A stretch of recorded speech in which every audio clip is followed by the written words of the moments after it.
Сайн байцгаана уу Батцэг байна.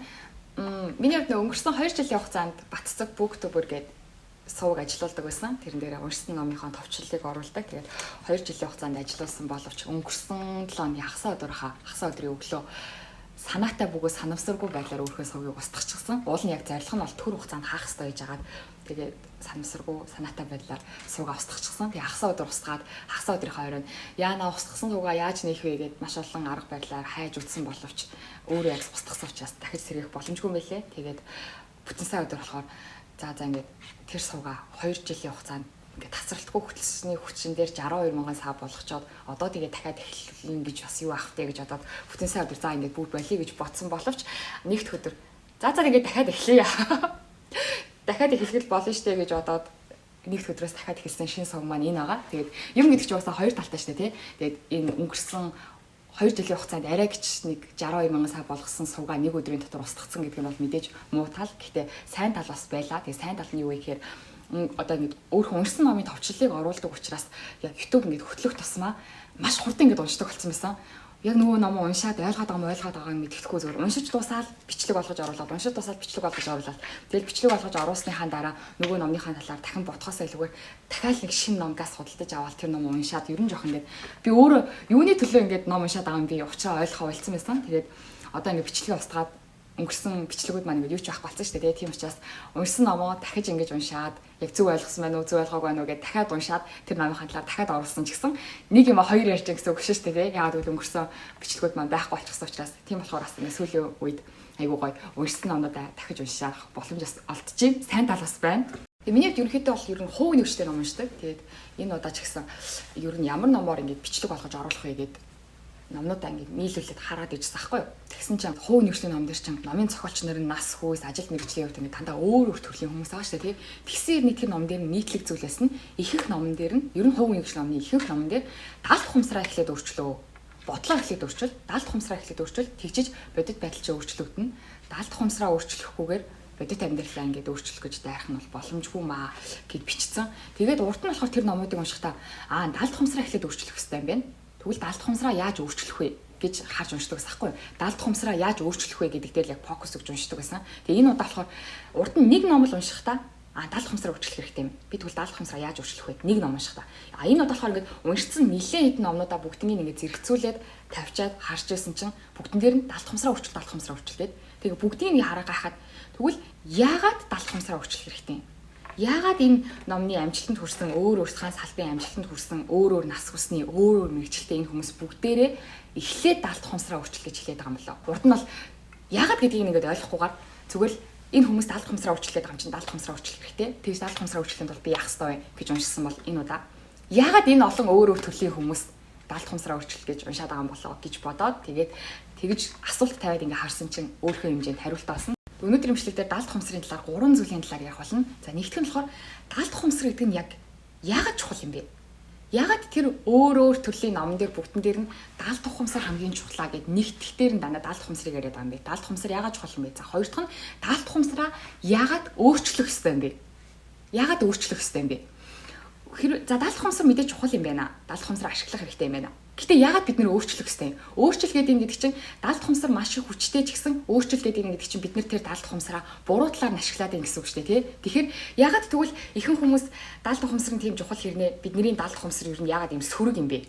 Яагаад зүгээр эерэг гэж болов юм бэ? Бид нар угаасаа уул нь өөрсдөө сайхан амьдрахыг хүсэж байгаа шүү дээ, тий? Тэгсээр бидний даалт ухамсар яагаад тийм сөрөг болцсон юм бэ гэдэг тухай ярилцах болно. Тэгэхээр хоёр дахь дээр нь болохоор яагаад даалт ухамсараа өөрчлөхөөсөөр аргагүй байдалд хүрчихсэн юм бэ гэдэг тухай ярилцсан. За гурав дахь нь бол тэгээд яаж тэгвэл даалт ухамсараа өөрчлөх юм бэ тухай маш товчхон ярих болно. За нэгтгэх нь яагаад даалт ухамсар чухал вэ?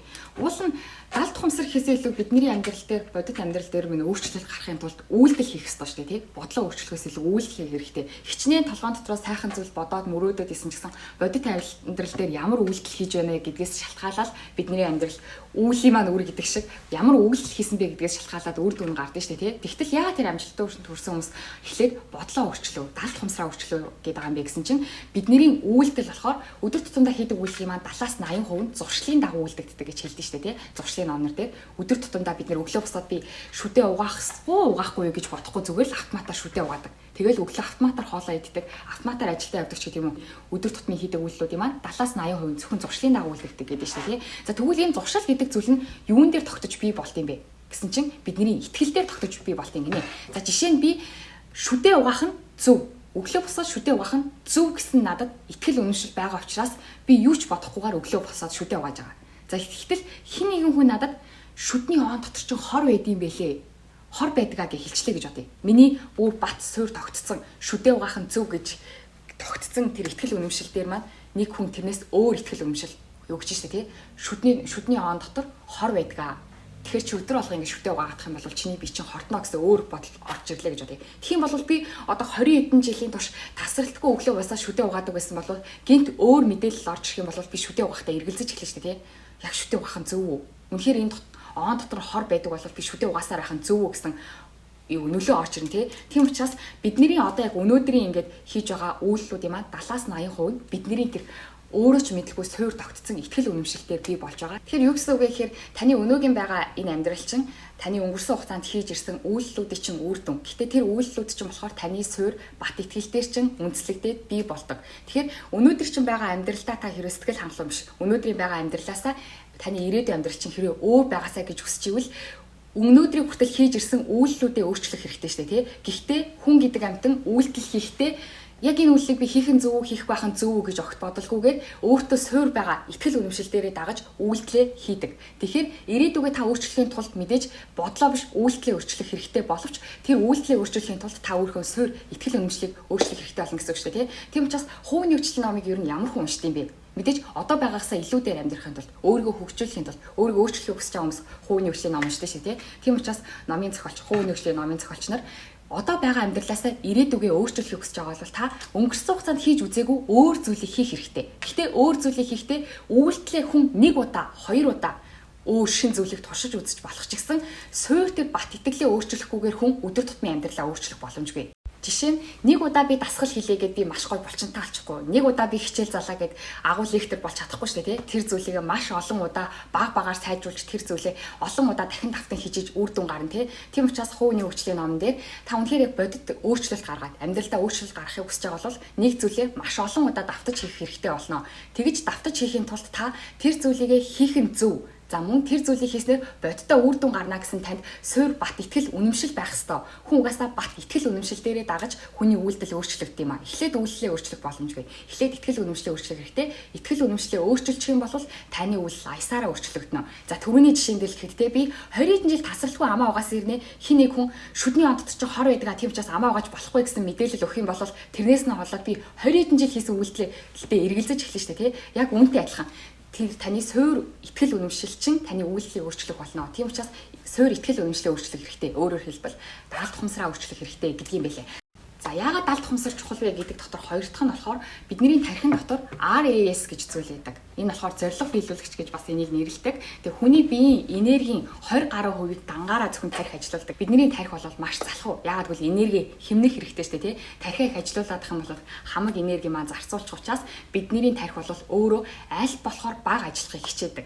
За гэхдээ бага ажиллахыг хичээхдээ ямар зүйл дээр болохоор ажилдаг вэ гэсэн чинь бидний тархи болохоор бид нэр өөрт маань хүнд чухал зүйл болон тэр хүнд нь хамааралтай зүйл дээр тархи ажилуулдаг. Одоо бидний нүдэнд бол маш олон зүйл харагдаж байгаа ч гэсэн тархи маань болохоор тэр дундаас надад хамааралтай зүйл болон надад чухал зүйлийг л байрж авдаг. Бусдын нь болохоор хайдаг. За жишээ нь та 100 гаруй хүн таны өмнө ингээд зогсож байлаа гэж бодъё л доо. 100 гаруй хүн зогсож байлаа. Тэгэх юм бол тэр 100 гаруй хүн дунд нь нэг хүн нь таны гэр бүлийн ч хүн байлаа. Тэр 100 гаруй хүний дунд тэр нэг хүн зогсож байлаа гэж бодъё. Тэгэх юм бол та тэр 100 гаруй хүн дундаас яг тэр гэр бүлийнхаа нэг хүнийг таны нүд чинь байрж авч тогтоон тийм ээ. Та болон манай гэр бүлийн хүн хааны тэр хүнийг би олон гэж хайгаагүй байжээтэл тэр 100 гаруй хүн дундаас өөрийнхөө гэр бүлийн хүнийг байрж авдаг. За энэ тархины үйл ажиллагааг болохоор RAS гэж нэрлэдэг. Зорилго биелүүлэгч. Тэгээ хамааралтай зүйл гэдэг нь болохоор бидний угаасаа одоо аав ээж ах トゥ ч гэдэг юм уу бидний ажил мэргэжил гэх мэтчлэн тогтцсон зүйлийг бидний тарих гэж хайдаг гэсэн үг шүү дээ тий. Хоёр дахь нь болохоор чухал зүйлийг тарих маань хайдаг. За энэ чухал зүйл гэдэг нь болохоор бид нэр өөрчлөх боломжтой байхгүй. За жишээ нь би одоо ингээд өдөр болгон яаж YouTube хийх вэ гэдэг юм уу эсвэл би яаж сайн нам сонгож олж унших вэ гэдэг юм уу нэг зүйлийн талаар тасралтгүй маш олон удаа бодох юм бол бидний тарих маань энэ миний эзэнд энэ зүйл чухал юм байна. Тэгэхээр энэ зүйлтэй холбоотой зүйл хэрвээ миний ойр хавьд байх юм бол энэ зүйлийг би тэр зүйлийг нь би барьж аваад эзнийхээ анхаарлыг тэр зүйл дээр тулгаж өгөх хэрэгтэй юм байна. Жишээ нь би одоо бодъё л та тий. Би яаж турах вэ гэж бодож байлаа гэж бодъё. Тэгэх юм бол би номын санд ороод дүүр ном байсан ч гэсэн миний тарих тэр дундаас аль ном нь турахтай холбоотой гэсэн тэр номыг миний нүдэнд тусгаж өгнө. Угаасаа тэгдэж штэ тий. Хүмүүс ингээл номын санд орох ч юм уу тий. Ямар нэг ингээл олон юм руу ороход хүн өөрийнхөө дуртай зүйлийг тэр дундаас нь олдсон штэ тий. Яг л бидний тарих тэр олон мэдээллийг бүгднийг боловсруулах хүчин чадалгүй боловсруулах юм бол бидний энерги барагдаж дуусах учраас тарих маань энэ хүнд миний эзэнд юу хамгийн чухал вэ? Тэр зүйлийг л харуулад бусдыг ингээ харуулахгүй байдаг.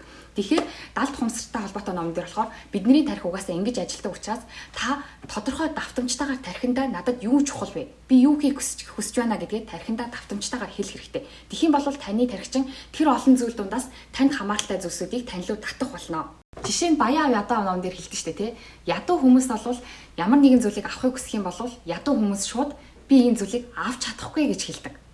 Хэрвээ ядуу хүн нэг зүйлийг авахыг хүсээд би энэ зүйлийг авч чадахгүй гэж хэлэх юм бол тарих нь тэр зүйлийг яагаад авч чадахгүй гэдэг шалтгаануудыг бүгднийг нь гаргаж өгнө.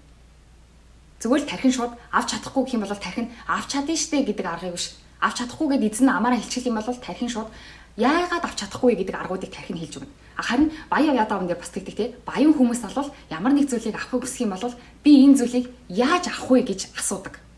Тэгэх юм бол тарих нь энэ зүйлийг авч болох аргуудыг бүгднийг нь хайгаад тэр эзэндээ хэлж өгнө.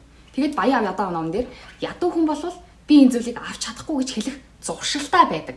Зуршилтай гэдэг чинь байнга тэгж хэлдэг гэсэн үг шүү дээ тий. Тэгэхээр тарих нь бол тэр зүйлийг яагаад авч чадахгүй гэдэг зүйлийг хайх, тэр шалтгааныг хайх зуршилтай гэсэн байнга давтдаг. Харин эсвэргээрээ баян хүн нь би яаж энэ зүйлийг авах вэ гэдэг гэж асуух зуршилтай байдаг. Зуршилтай. Нэг удаагийн зүйл биш шүү дээ тий. Зуршилтай гэж хэлж байгаа. Тэгэхээр тарих нь бол баян хүний тарих нь би энэ зүйлийг яаж авах вэ гэж байнга асуудаг. Тэгэхээр тарих нь болохоор би энэ зүйлийг яаж авах вэ гэдэг тэр авах аргыг байнга хайх зуршилтай байдаг гэсэн үг шүү дээ тий. Тэгэхээр мэдээж зуршил гэдэг чинь маш олон удаагийн давтамж учраас баян ядуу гэсэн өөр дэн гарах нь бол ойлгомжтой гэсэн үг. Тийм учраас та өөрийнхөө одоо ам хэл яриагаа өөрчлөх хэрэгтэй гэсэн үг. Яагаад гэвэл та би чадахгүй гэж хэлчих юм бол таны тарих чинь яагаад таныг чадахгүй гэсэн бүх шалтгаануудыг хайж олно. Дэлхий дээрх бүхий л материал дундаас та яагаад чадахгүй вэ гэдгийг чи олж өгнө гэсэн. Тэгэхээр бидний нөгөө нэг одоо далд хумсраа өөрчлөх хэрэгтэй гэдэг. Та өөрөө ингэж хичнээн амжилтанд хүрэхийг, өөрийнхөө амьдралыг өөрчлөхийг хүсэж байлаа ч гэсэн таны суур итгэлчин. Би бол үн цэнгөө хүн. Би бол сайхан амьдрах ирэхгүй хүн. Би бол азгүй амжин штэ гэсэн суур итгэлтэй байлаа гэж бодъё л да тий. Тэгэх юм бол хичнээн хүмүүс ирээд танд ингэх нь боломжтой, ийм сайхан боломж, дэлхий дээр ийм сайхан боломж байна. Хүмүүс бол ийм сайхан гэсэн ч гэсэн таны суур итгэлчин би бол азгүй амтай.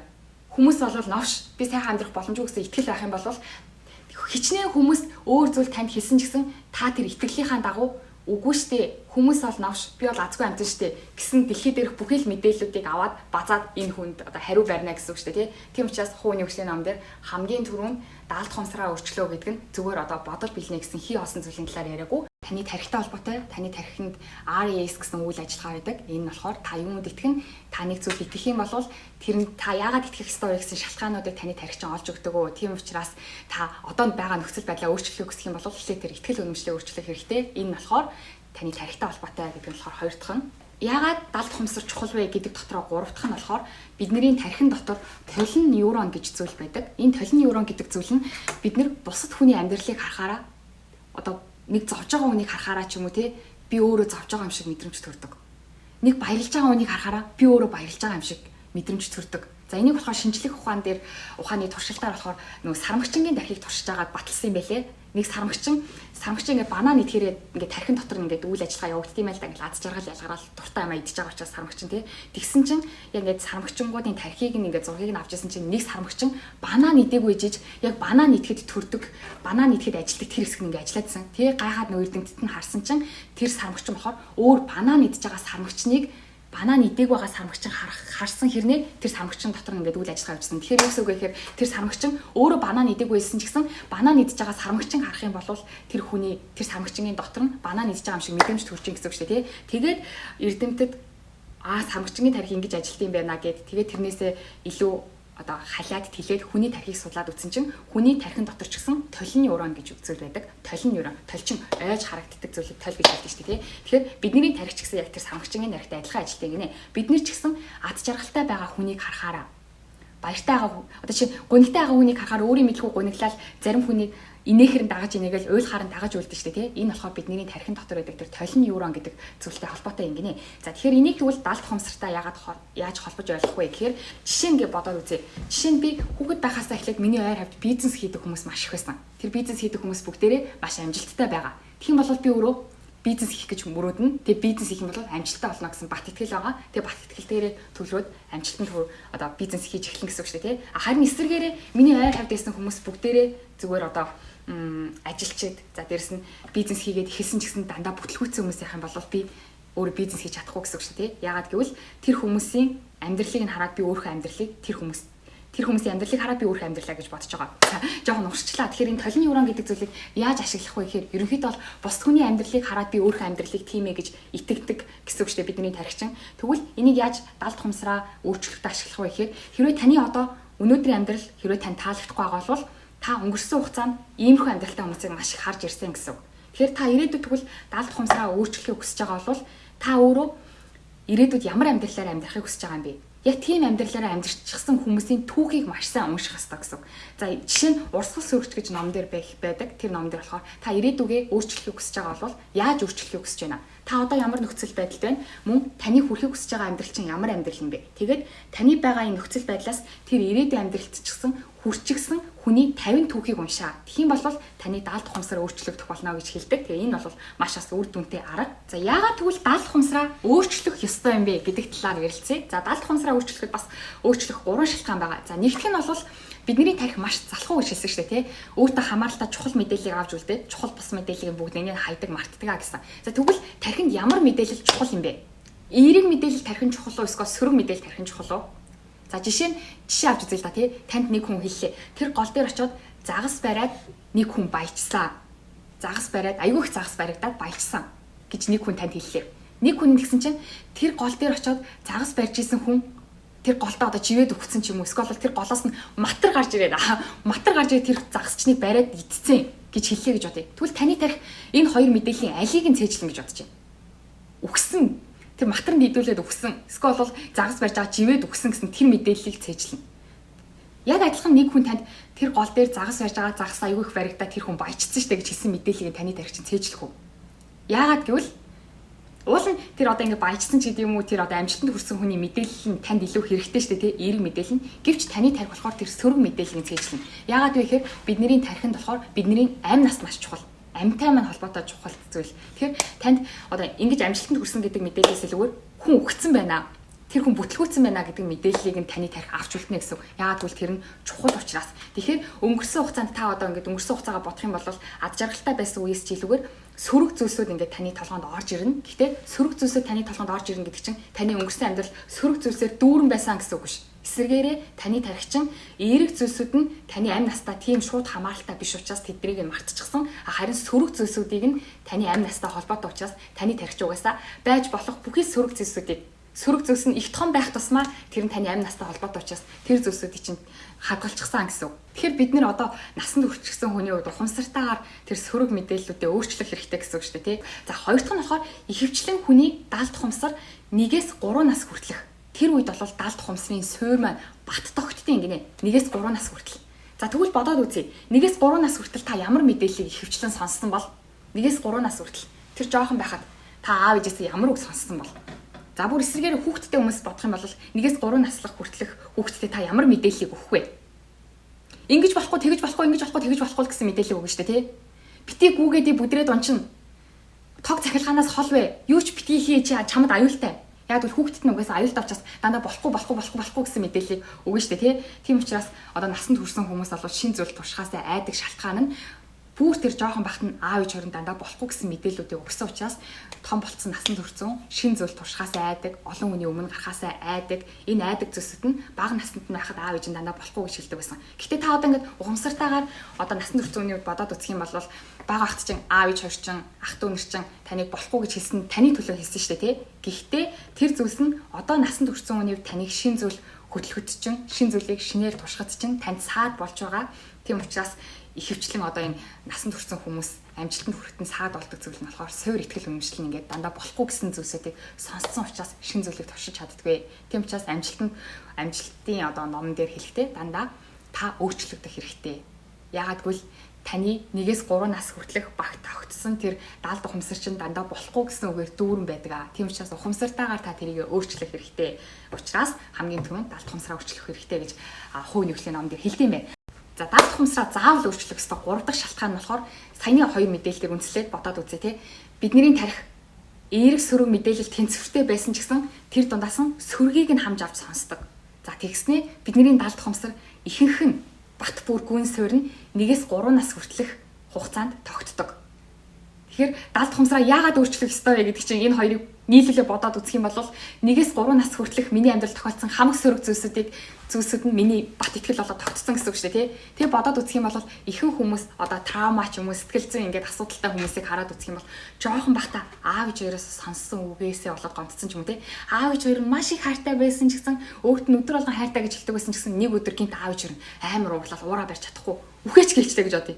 Амар хэрцгий амар экстрим шавчлаа тий. Гэхдээ аав ээж хоёр нь амар уураа барьж чадахгүй жоохон бахт нь хүүхдээ үхээд өгч гэлчлээ гэж бодъё.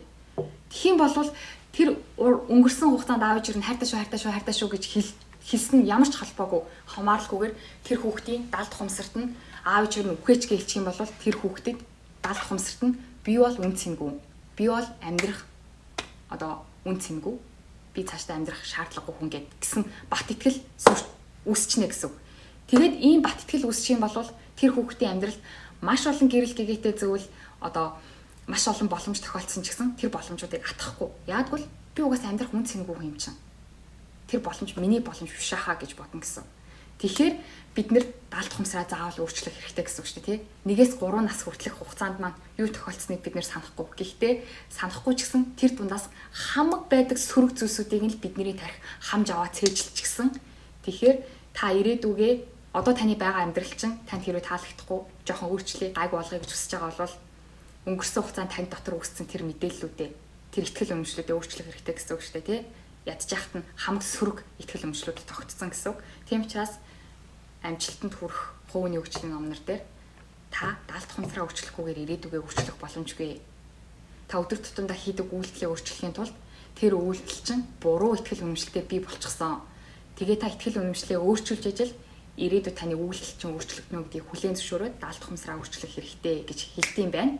За окей. Даалд ухамсар яагаад чухал вэ гэсэн чинь бидний тархины үйл ажиллагаатай холбоотой учраас даалд ухамсар маш чухал юм байна. За гэхдээ тэгвэл энэ чухал даалд ухамсараа яагаад өөрчлөх гээд байгаа юм бэ гэсэн чинь хүний тархины сөрөг мэдээллүүдийг хамж аваад цээжилчдэг. Дээрэс нь танд одоо байгаа ихтгэл үнэмшил чинь та үнэхээр ухамсартайгаар бодоод энэ зөв үү буруу юу гэж бодоод тийм ихтгэл үнэмшилтэй болсон биш. Хүүхэд байхад чинь тогтцчихсан учраас та энийгээ өөрчлөх хэрэгтэй гэдэг нь болохоор хоёр дахь зүйл нэлээ. За гурав дахь зүйл нь тэгвэл окей, даалд ухамсараа би өөрчлөх ёстой юм байна. Тэгвэл яаж даалд ухамсараа өөрчлөх вэ гэдэг талаар дахиад ярилцъя. За даалд ухамсараа өөрчлөх 3 арга байгаа. Нэгдүгээр нь болохоор түрүүний хэлсэнчлэн хүний тархин дотор толин нейрон гэж зүйл байдаг гэсэн шүү дээ, тий. Хүн одоо аз жаргалтай хүмүүсийн түүхийг уншаалах юм бол өөрийнхөө амьдралыг аз жаргалтайгаар төсөөлж бас ирээдүйд өөрийнхөө амьдралыг аз жаргалтай болгох сонголтуудыг хийдэг гэсэн. За тэгэхээр энэ толин нейрон гэдэг энэ арга нь болохоор маш амархан арга. Амархан хэрнээ үр дүн нас жоохон удаан хугацаанд илэрнэ гэсэн үг. Амархан байх тусмаа тийм үү? Тэгэхээр түрүүний хэлсэнчлэн урсгал сүрч гэдэг номон дээр таны амьдрал чинь одоо ямар төвшөнд байна. Тэгээд та өөрийнхөө амьдралыг ямар хэмжээнд өөрчлөхийг хүсэж байна. Тэгээд энэ таны байгаа байдлаас таны хүрэхийг хүсэж байгаа газар чинь хүчгсэн хүмүүс байгаа штэ тий.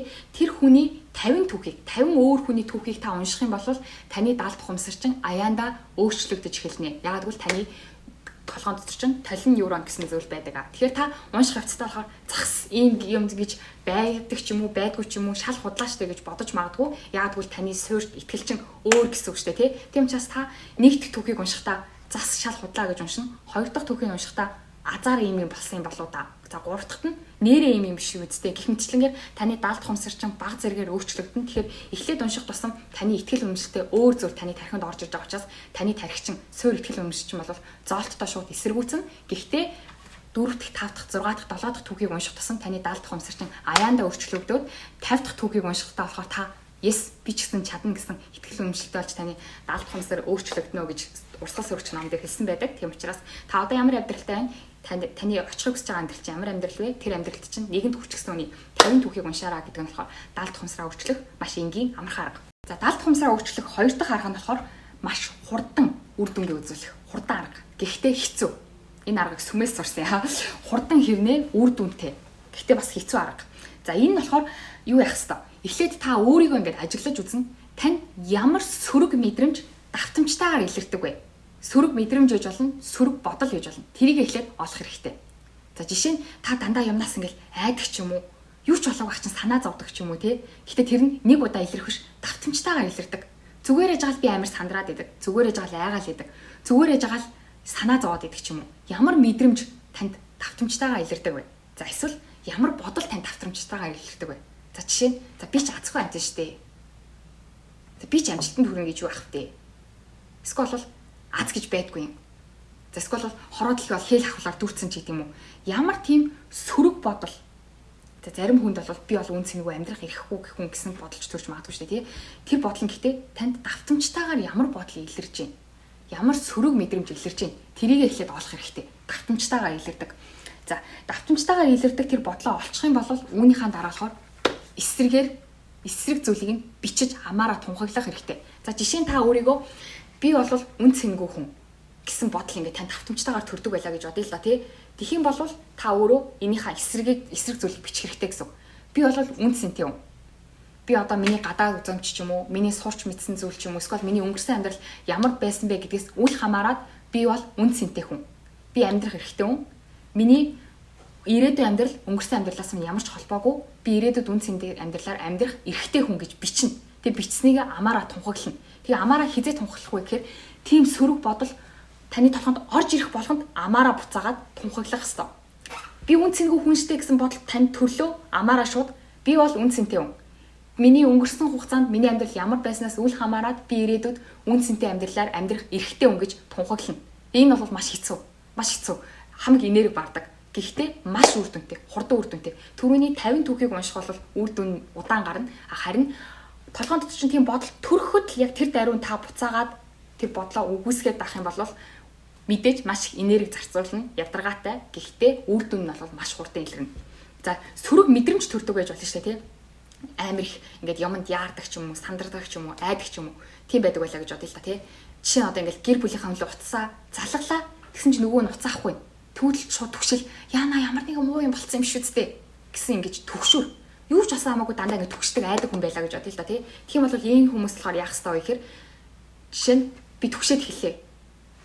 Би гэр бүлийнхаа өмнө найз руугаа ч муцаар залгасан чинь нөгөө маань уцаахгүй. Тэгсэн чинь би айгаас сандраад хэллээ. Тийм бол энэ үедээ бас дахиад тунхаглах хэрэгтэй.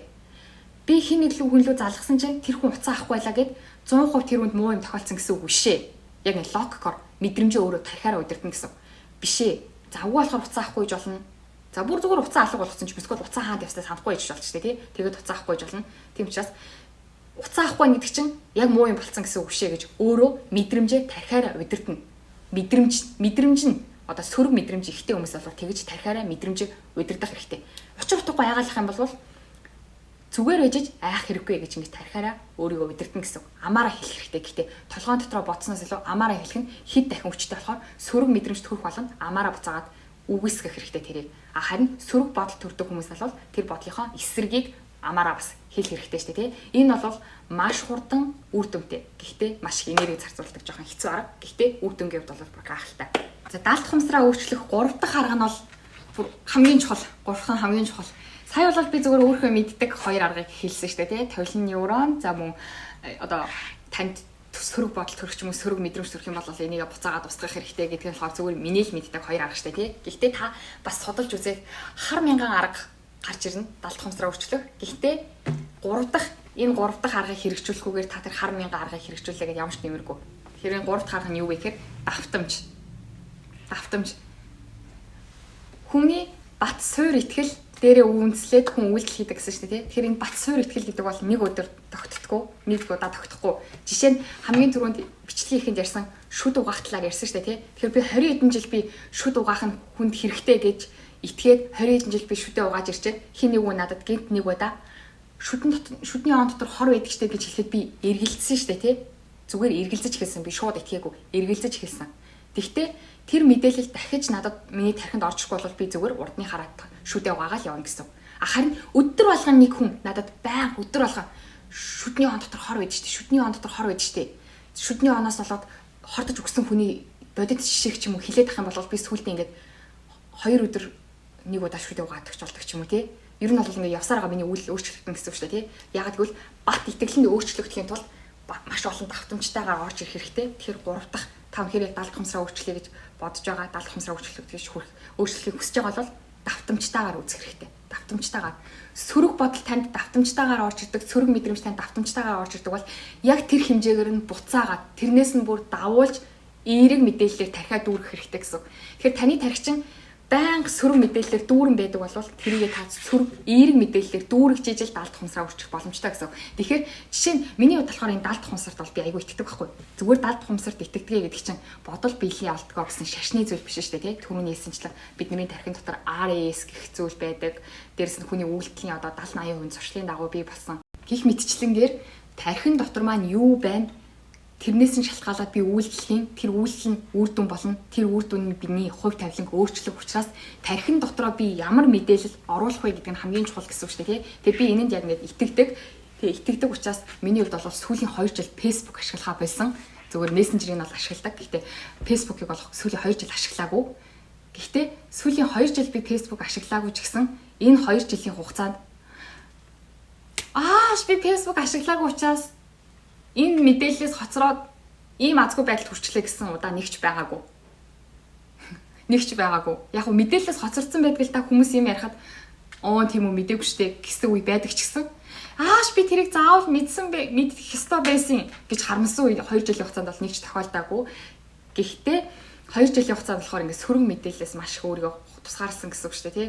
Тийм учраас одоо л ингээд жоохон эргээр сэтгэж эхэлж байгаа. Тэгээд ягаад Facebook-ийг ингэж дурдж байна гэхээр Facebook ер нь одоо Facebook ч юм уу YouTube ч юм ер нь бол ингээд сошиал чин сөрөг мэдээллийг маш их цацдаг.